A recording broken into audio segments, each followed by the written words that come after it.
Hi, my name is Paul Grogan from Gaming Rules. You may remember me from such rulebooks as Escape Plan, or such videos as How to Play Gloomhaven. Now, Jason and Joel invited me here to just say a few words about their podcast.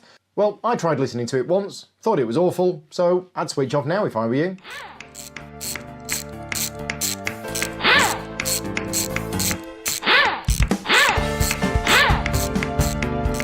Thanks for that, Paul, I guess. For the board game mechanics. Thanks for hanging on and listening still, I guess. I'm Joel. With me, as always, is... Hey, guys. What's going on? It is Jason. Yeah, that intro was a little mean. Paul didn't pull any punches there, but still cool. It's all good. Yeah, no, I mean, it's our shtick. I'm fine with it. Yeah. I'm just leaning into it. Yep. Well, cool. Today we're going to talk about some games that we got really cheaply or in deals that we really enjoyed. And maybe talk about some deals that are still out there. I don't know. We'll see. And talk about a little bit of what we played. So I guess that's about it. Let's get to it.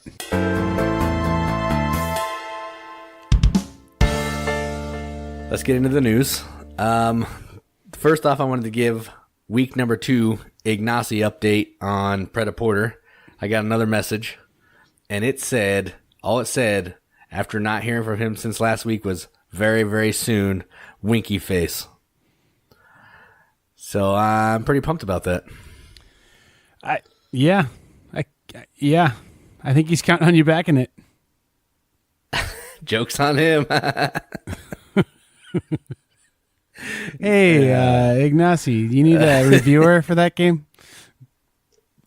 Yeah, no, I think you'd probably go donate some plasma in order to figure out how to clear up some capital for this game, honestly. So. Oh, yeah, I'm going to back this game for sure, yeah. I don't understand it. I understand it's like a grill game for a lot of people who just love Euros, but cool, man. Whatever. Yeah, I'll get it and play it, and I'll tell you how it is. Fair enough. All right, so the next piece of news is a reprint of an old Days of Wonder game. I don't know how old, but it's one of their earlier games. And it is called Cleopatra and the Society of Architects. And it's coming from Mojito Studios. This looks like kind of a straight reprint. The box cover is a little different. There might be some different rules. I didn't dive into it too much because I'm just assuming it's a reprint. But it also is going to include a couple expansions. So those may be new. But you can get the base game only on Kickstarter at $69 plus shipping. And there's 22 days left. That seems like an awful lot for a game that just is a Euro that you can use the box as part of the board. But if you want it, then I guess you'll pay for it. Yeah, I'm going to pass on this one, and here's why. Every time I've heard someone talk about this game, they don't talk about how great the gameplay is. They talk about how cool it is that you use the box as a part of the board and how cool things look when you're done. And I mean, if you like cool-looking games, maybe this one's for you, but I don't know. I think I'm going to pass on this one because I've never heard anybody say, man, the gameplay in this one's phenomenal, and then all this stuff is cool too. Like, I don't know. I'm not sure if this one's going to hold up after. I'm guessing it's at least 10 years old now. So, I've pretty well followed Days of Wonder's like releases. That'd be a fun game for me to try and think about like their big releases for the last few years. Well, they had the River last year. Then it was Yamatai, I think. Yeah, and 5 Tribes before that. Was there one between the two? No, I don't think so. I think it was 5 Tribes, then Yamatai. Yeah. And then Rails and Sails before that. That was their big release? I think so. Well, maybe not. They might have had one original game come out. And then Relic Runners came out around that time too. Maybe a little before that. Yeah, that's true. But I mean, like this one goes back before. I mean, I don't know. I think it's definitely predating Ticket to Ride Europe. I mean, I don't know. I would think. I don't know. I guess I'm not really great about the order of games came out with Days of Wonder a while ago, but I kind of keep an eye on their stuff because usually they have good family weight games. So I don't know. This one's one that I've never really even like investigated much because I was like, I'm not going to pay $200 for a game that I haven't heard great things about. So I don't know. I'm guessing it's about 10 years old though. Right. Yeah. I know that I heard some people say that it is like that Scarabia game. There's parts of the Cleopatra game that is that, and that game was super simple and awful. So if it's like that at all, I'm out for sure. Yeah, fair. So the next piece of news is something that was discussed on our on our board, the Riveted. So if you're not on there, go check it out. Admission is easy. You just say, hey, I want to be a part of it, and we'll let you in. And this game is called Runika and the Six-Sided Spellbooks. This was mentioned by, I think, Picorni, because he put some cryptic post and I didn't understand it. So I got to look it on Kickstarter, and this game is on there. So what this game is, it's a dice placement game, kind of. You're pulling them out of a bag, and you're putting them on this board to like make these runes to score points. But the interesting thing here is the board will rotate around, and it could change the results of your placements based on how you rotate the board. It looks really neat. It has tons of dice, and the price point's not terrible. I think it was $49. So if you're looking for an interesting little dice game, go check this out. It has 20 days left, and when I put this on the outline, it hadn't funded yet. So if you want this game, go give it some funding. Yeah, that's pretty cool. I would say that this is truly a good use of Kickstarter. That's my takeaway from it, honestly. So I don't know.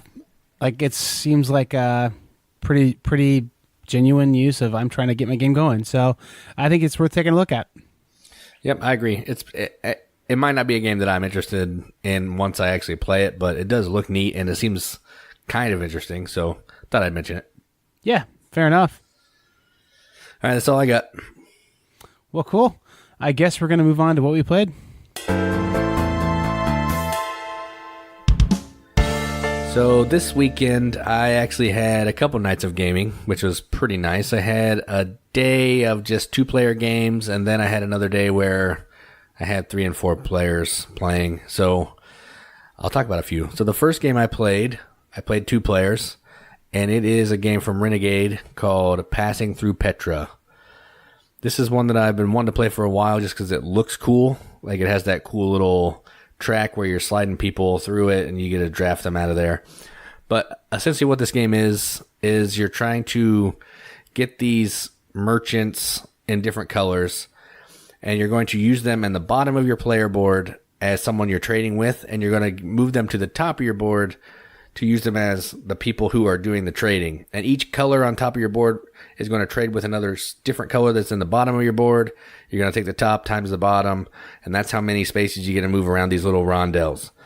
The point of the game is you're trying to get these influence cubes you have on your player board out onto the board before the other player. I think you have 9, and whoever can get them out first is the winner. It ends immediately, kind of like Istanbul. So it looks like it's kind of a medium heavyweight game, but it really plays like a family light game. It's still fun. I still enjoyed it, but I was expecting it to be a little heavier. But I would definitely play it again, and that is Passing Through Petra. Yeah, I think my bias against this game is the cover of it looks like one of the VHS tapes you'd check out of the church library when I was a kid. Yeah, it does kind of. It doesn't look great. I don't know. But this is like what, Renegade Games or something? Yeah, it's Renegade. It's the guy that did World's Fair, Dashu. I think he did. He did a couple other games. J. Alex Kevern. I didn't care for World's Fair that much. It's perfectly fine for what it is. And it sounds like this one's about the same weight as World's Fair, honestly. So maybe a touch heavier. Yeah, it's a little heavier, but not much. Yeah. Cool. I guess I can scratch that off my to-play list, kind of based on your reaction. And our taste in games is similar enough that I think, I don't know, this is one you'd probably play again, but you're not going to hunt down a copy probably. Yeah, I would play it again. I think it might even be more fun with more than 2 people, just because the interactions might be a little more interesting. There'll be more people taking the tiles out of the little track, so maybe move those around to help you get colors you need. But yeah, I would play it again, but it's not something I'm going to seek out. Well, Jason, I played a few games this weekend, but there's 2 I want to talk about. The first one, should I go with the one that was better than I remembered, or the one that was worse than I remembered first? Worse. Yeah, let's end on a high note. So, Deception, Murder in Hong Kong. It's a game that I thought was fine. Like, I didn't love it, and I had it on my for trade list, and I was like, it's okay. Well, another guy that came over, he kickstarted it. It was his first ever thing he kickstarted. And so obviously he's got some seriously rose-colored glasses when he's looking at this game. And so he was like, let's get it out, let's play it. I have a lot of fun with it. And I was like, maybe I missed something with it. Like the last time I played it, maybe, I don't know, maybe I didn't figure something out with this game that's cool or whatever. And I basically remembered it as being apples to apples with like kind of a secret game master type thing going on. And that's basically how it played. Cool. Let's see if we can figure out your hints. And if you're not very good at this game, it's going to be really hard for us. And if the things lined up right to where you have the right words, it's going to be really easy. So I don't know. I don't like it. I'm not huge into word games like this, like subjective, try and figure out what's in my head going on kind of things. That's funny I said that because the next game I'm going to talk about how much I love it, and it's the exact same thing. But I mean, like, it just does it differently. I don't know. I didn't care for it. Like, I don't know. I don't like it. I think even the graphic design on it's bad. It's like, hey, we're going to have you put these totally opaque bullets on top of these words that everyone's going to try and see. And like, even if you set them off to the side, some people around the table can't see the words, and the words are pretty small. So it's just like hard to play, and just, I don't like it. And I know it's not popular that I don't like this game, but I don't. And I don't like it to the point where I said, hey, who liked this game? And like one of the guys that's kind of new to board gaming, and he's like working on like, starting a new kind of business thing up. He's probably not buying a lot of games right now. Said, I thought it was pretty cool. I go, well, you know what? Take it home. So I just gave it to him. Like, I just got rid of it. It was, the shelf space wasn't even worth it for me for how little I like this game anymore. So, Deception, Murder in Hong Kong, I'm giving it like a 4, maybe even a 2. Like, you'd really have to convince me to play this one again. Like, if you loved it and it was your birthday, I'd probably play it. But other than that, not sure. Yeah, I like this game. It's one of the few party games that it's more about the interactions with the people than it is about the game. And I think that at higher player counts, it's better because you have more of the roles in there. And also with the expansion, it's better because there are different types of roles that you can use.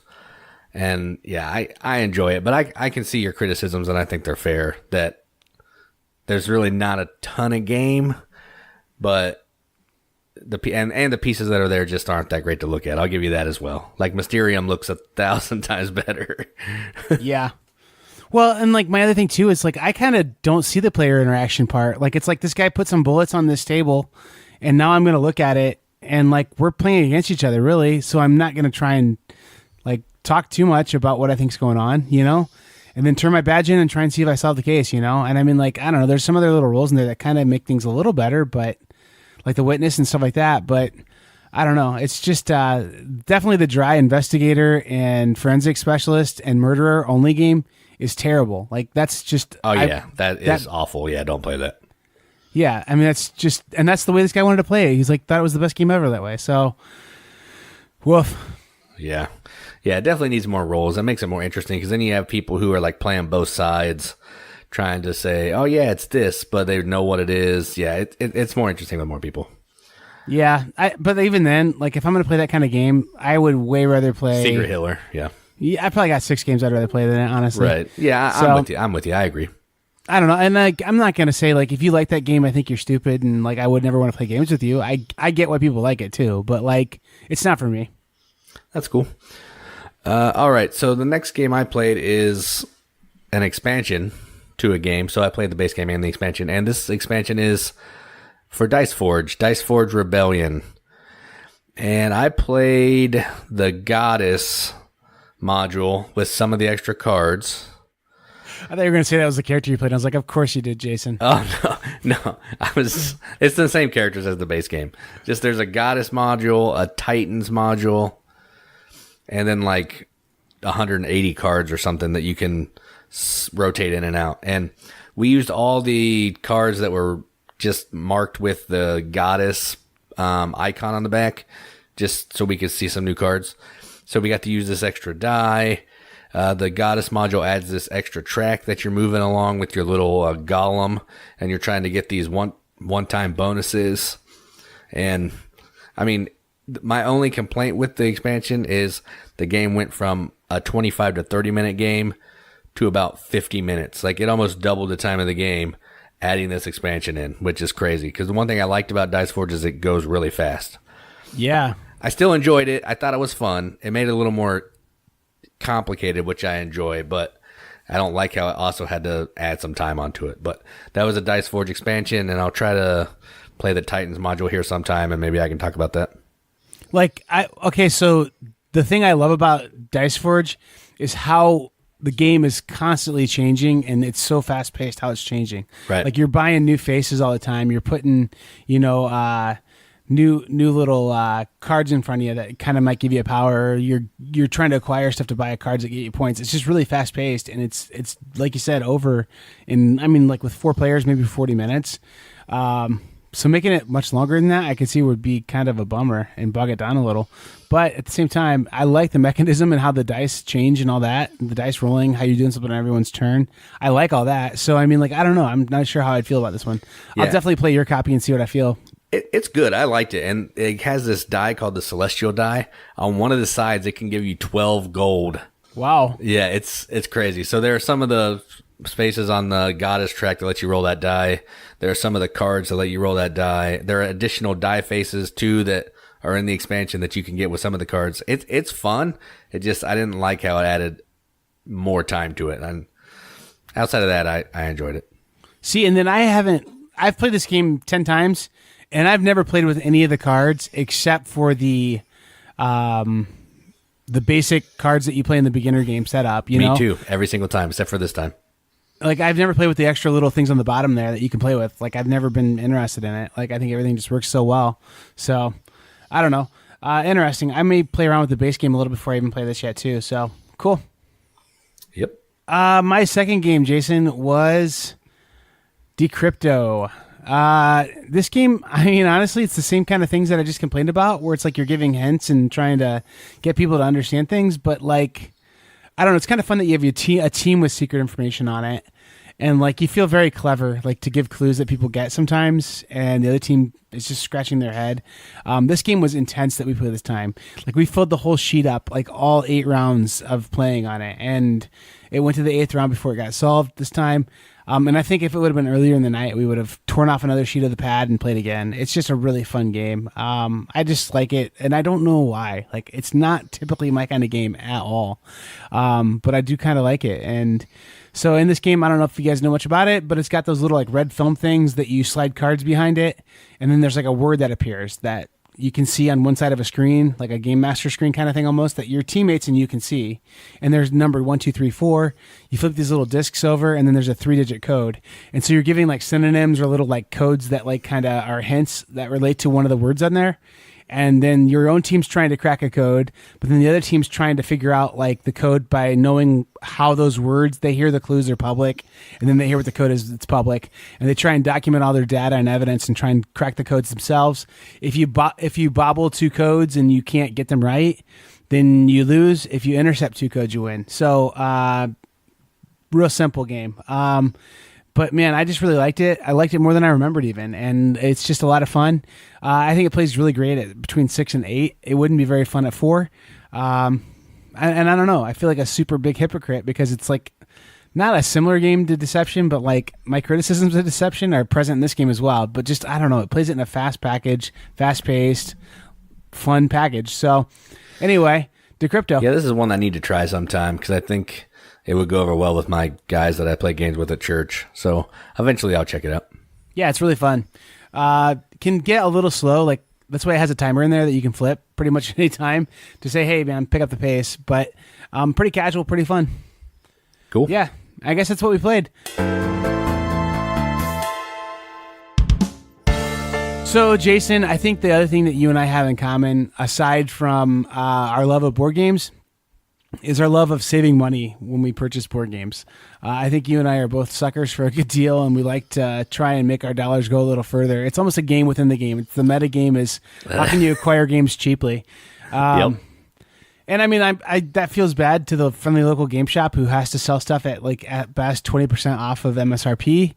That I do that, but he gets it. I mean, like, there's times where I'll be like, yeah, I picked that up as a deal of the day. He goes, me too. Like, he can't get things at the price at the local shop as what they sell online sometimes for. So anyway, these are our, I guess, greatest hits of things that we've bought that have been like awesome to have in our collection, and we're happy to have them, and they aren't going anywhere, and they were cheap. So I guess my first one, and this could be a trade, or it could be a trade that we felt that was advantageous to us, or a game that we bought on like closeout, or a game that we got really cheaply that we thought, hey, that felt pretty good.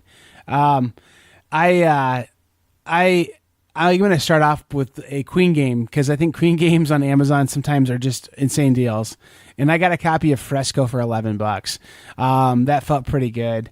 And it was because the box was just slightly damaged, but Fresco for $11, I'll take all day. And this game's pretty awesome. A good family weight game. It kind of does like worker placement in a family weight package really well. It's a good like next steps kind of game. Like you get someone to play Ticket to Ride and some of those like almost party games that are strategic. And then you're like, hey, we're going to learn about this new thing of, you know, kind of set collection, kind of like worker placement, like making recipes kind of thing, and secret kind of placement of your stuff behind the screen. So it adds quite a few little things, but picking this one up for $11 I felt really good about and enjoy it. Yeah, that's awesome. I paid a lot more than that, but yeah, I like this game a lot. Yeah. All right, so the first thing I want to talk about is a trade that I recently did, and I got a review copy of Call to Adventure, which was the new hotness for some reason, and I traded it for Kraftwagen and Burano. So I think that was a pretty killer deal on my end. So whenever I can get more than one game for one game, I feel like it's a win for me. So I wanted to mention that one because Kraftwagen is awesome. Burano is a medium heavy Euro, and Call to Adventure is a simple little card game made by the dudes that do Boss Monster. So I think I was pretty happy with that, so I wanted to put it on this list. Yeah, I think you did well in that one. Kraftwagen, I don't understand why it's so cheap. And this is one that you could actively go find for cheap. This is in the Great Designer series, and I think it's basically like got a lot of the Glenn Moore mechanisms in it. Yeah. It's a what, Wolfgang Kramer, is that his name? Matthias Kramer? Oh, Matthias Kramer. Yeah. Maybe. It is. I don't it know. is. Yeah. It is. 100% that's him. I don't know why I came up with Wolfgang, but I think that's what his friends call him. And since we've been friends for a long time, like I just call him Wolfgang too. That's Kramer and Kiesling. That's Wolfgang Kramer. Is it? Yeah. There we go. So it's the other Kramer. The different one. The one that's brave enough to design a game on his own. Yeah. I think Wolfgang Kramer has a couple games on his own too, if I remember right. Maybe. But yeah. Anyway, cool game, and it's got that kind of cool like move the discs from the back to the front or whatever kind of mechanism that is kind of neat. I think it's like the caterpillar, like you're running on a caterpillar, it's like you're running on treads of a bulldozer or something. I don't know. Like It's kind of hard to explain, but if you play it, you'd be like, oh yeah, running on the treads of a bulldozer. It makes sense. Yeah, it does. Yep. Anyway, well, moving on to my happy bargain that I got at one point. Man, this episode should just be called like times we feel like we rip people off. I don't know, man. I had Starfarers of Catan, and that was one in itself that I got really a great deal on. Like a neighbor friend of mine, kind of guy that I had like known a little bit, knew I was way into board games, and he said, "Hey, I bought this at a garage sale, and I bought it for $20, and all I want's $20 back out of it." And I was like, "Done. I'll take it." And I knew it was kind of rare. But this is the one that had the like upgraded better rings on it, and so this is a really good addition to this game. Like the ships in this would fall apart and break in some of the early printings, and this is a later printing that had like the better ships in it. So I put it up for trade, and I put down that I wanted a couple Splotter games, and I got a couple Splotter games for it. So I basically by like playing that little trade a paper clip for a ketchup packet, to trade a ketchup packet for a bicycle, to trade a bicycle for, you know, that game that you play when you're a kid. Yeah. The kind of like, I don't know, that fun little game you play though. I basically did that game in order to get Food Chain Magnate in Indonesia. So that felt like a pretty good deal for $20 kind of indirectly to get $300 worth of Splotter games. Yeah, that is a steal, man. That should have been your number one. That's amazing. I'm not sure what my number one's going to be yet, so we'll find out here when I start talking. All right, so the next one I am going to talk about is actually one that I got from you, and that is Concordia. Your mom, Thanks, Mom. Your mom got that one for you, and then you gave it to me because you already had it. So, Yeah. I mean, a free version of Concordia seems like a steal. So I felt like it needed to make this list. You cannot beat that. That is for sure. No, and dude, I love Concordia. I actually played that this weekend too, and every time I play it, it gets better and better and better. It's so good. Yeah, it's super good. It's definitely going to be my top 10, and I don't see it going anywhere for a real long time. Oh yeah, I'm with you. Like, this is hands down top 10, maybe higher. Yeah, for sure. Well, Jason, I don't, man, what's my number one going to be? All right, let's go with this one.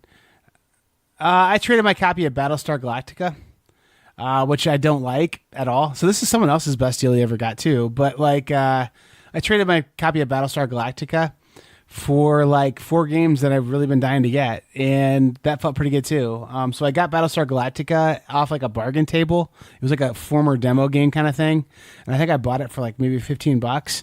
I heard that the Battlestar Galactica license was gonna like run out with FFG.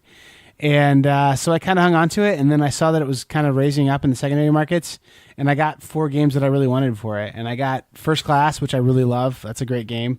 I got Rise of Nobility, and I got The Village, which Village now is kind of sometimes hard to find. And I got a copy of Dominaire. So 4 pretty cool games for a game that I got for $10. Again, like, a pretty good haggling, wheeling, and dealing kind of situation there. So, yeah, that's going to be my number one, I guess. Yeah, so that felt pretty good. I'm pretty sure that there's other ones out there, and I'll think about it for a second while you talk, and maybe I'll give you a couple other ones. All right. The next one I want to talk about is just in sheer size of the stuff that I got versus what I sent. And I traded Palm Island, which is, a deck of cards, for Snowdonia and like 6 expansions to Snowdonia. So I just feel like my shipping was like $4 and I got all this stuff from this dude for Snowdonia, which is a pretty cool little worker placement game. So yeah, I think that's a pretty sick deal. And Snowdonia is a killer game, so I'm kind of glad that I got that on my favor in that trade. Nah, if you're going to take both those games into a swimming pool, I think you did okay. Yeah, that's true. Although I don't think mine were actually the waterproof cards. Ooh, okay, well then forget it. Man, you really did well. Yeah, just regular cards. Man, he probably opened that box and like shook his fist at the sky and yelled, "Mechanics!" Like, because he knew he forgot to ask, and he was just mad at himself. He was mad at you. He had all kinds of plans to play the world's first game of Palm Island, 180 feet under the surface of the ocean. I mean, you can still do that, I guess, as long as you're in a sub or something. You'll be fine. Or play a really fast game of it, like, because those babies are going to start floating and degrading real quick. Yeah, like Speed Palm Island. So I guess if you made it this far, I'm going to give you a little treat. If you follow, there's a forum on Board Game Geek called Hot Deals. And if you subscribe to it, you're going to, like, I haven't been to Board Game Geek in like 3-4 days. And I have 60 notifications from this board. So there's just a lot of deals out there. Some of them are amazing. Some of them are okay. So I mean, like Noria for $30. That one's popped up right now. That's not too bad. But like, I just got like this stupid 10 board games rule. War of Love. Is that what it's called? Or whatever it's called. The game, the Walmart exclusive game. Fog of Love. Fog of Love. Yeah, man. Speaking of fog, I think we're doing this on Wednesday. We're recording a day later. I think I'm out of brain juice by this day of the week. So. Yeah, I'm with you. So at any rate, like that was up for like $9 like a few weeks ago. I mean, just all kinds of stuff. Nuns on the Run for $17. That's not a bad one. That's actually a really good one. That's super tempting to me. Like that game's really fun if you're playing as the nuns and not the head person, which is kind of backwards. Usually it's fun to be the person who's sneaking around, but in this one everyone's sneaking around except for the head mistress or whatever. So right. Cool one. Anyway, my best purchases ever from there though, and then the other one is Reddit/r/board game deals. Like my best ever just grabs on that were, I think, back like at We talked about this a little last week, I think. On tabletop day, like the Monday before it, which is coming up, I think it's probably like a couple weeks out. Amazon does a really good sale, and I got a copy of Terraforming Mars for like $21 there one time. I got Dogs of War for like $17 off of a lead there. Man, there's just a lot of things I've gotten off there that are like 70% off roughly of MSRP. And I think that if you're around the hobby much, you'll figure out that everything's going to be MSRP for the first 4 or 5 months when it has all that cool kid era, like aura about it, where you can, post your picture of your box and nothing more, and you get 15 likes on the boards and stuff. When the games are still in that level, then they're still going to be MSRP, but then you can wait like another 2 weeks after that and find them on the geek market for like $20, or they start just going on clearance everywhere. So I don't know. I guess deals like this that we've been talking about can definitely be had. Yeah, I didn't know about the Reddit one, so I'm looking at that right now, actually. Oh boy, so long Jason's wallet. Yeah, I mean it's already gone. So they have some really good stuff on there sometimes that they don't find on the other board. But a lot of it's just like automated from that board on Board Game Geek. So, yeah. Gotcha. Yeah. Well, anyway. And then if you don't know about doing trades on Board Game Geek, get an account there and put your library in, put games that you want, and you'll start having offers come to you. I think every offer that I've received that's like that kind of awesome deal was sent to me.